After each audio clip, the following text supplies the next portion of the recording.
সম্ভবত গত 50 বছরের সাংস্কৃতিক জগতে আমার উপর সবচেয়ে বেশি নিপীড়ন চলেছে, যেটা অনেকেই জানে না, এটা মিডিয়াতেও খুব কম আসছে।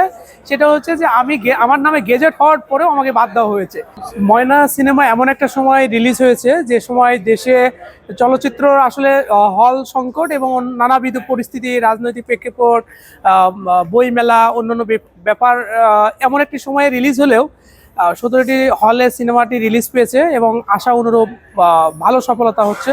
যেমন বর্ষাতে খুব ভালো সেল গেছে, এছাড়াও ঢাকার বাইরেও বিভিন্ন জায়গাগুলোতে খুব ভালো সেল যাচ্ছে, ভালো রেসপন্স পাচ্ছি আমরা। অ্যাকচুয়ালি আপনারা জানেন যে 2019-2020 অর্থ বছরে তথ্য সম্প্রচার মন্ত্রণালয় থেকে চলচ্চিত্র অনুদান পেয়েছিল আমার সিনেমা বিলডাকিনী।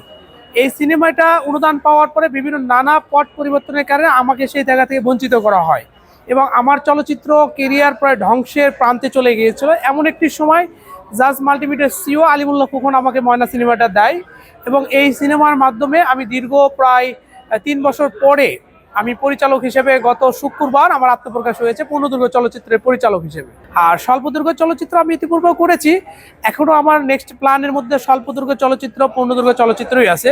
আমি আসলে সিনেমার বাইরে অন্য কোনো চিন্তা করি না আর কি, বিশেষত টেলিভিশন মিডিয়া বা অন্যান্য মিডিয়া নিয়ে আমি কখনোই আমার ভাবা হয়নি আর কি। আমি আসলে সিনেমাতে আছি, সিনেমা নিয়েই ভাবছি, সেটা পূর্ণদৈর্ঘ্য হতে পারে অথবা স্বল্পদৈর্ঘ্য হতে পারে। ময়না সিনেমার পরে আমার বড় পর্দার প্রতি আত্মবিশ্বাস বেড়ে গিয়েছে।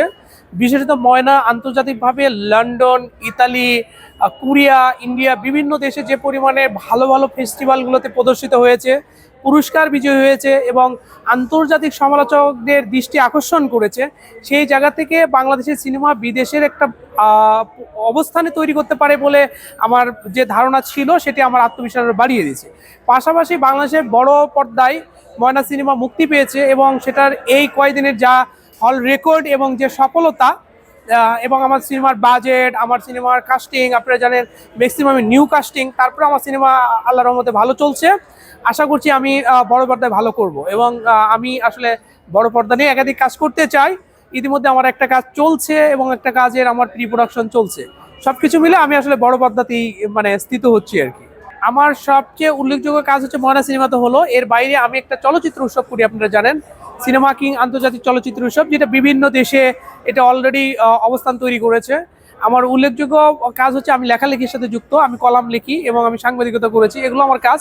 আর স্বল্পদৈর্ঘ্য সিনেমার মধ্যে হচ্ছে সেবা, তারপরে হচ্ছে যে ফেরা, এগুলো আমার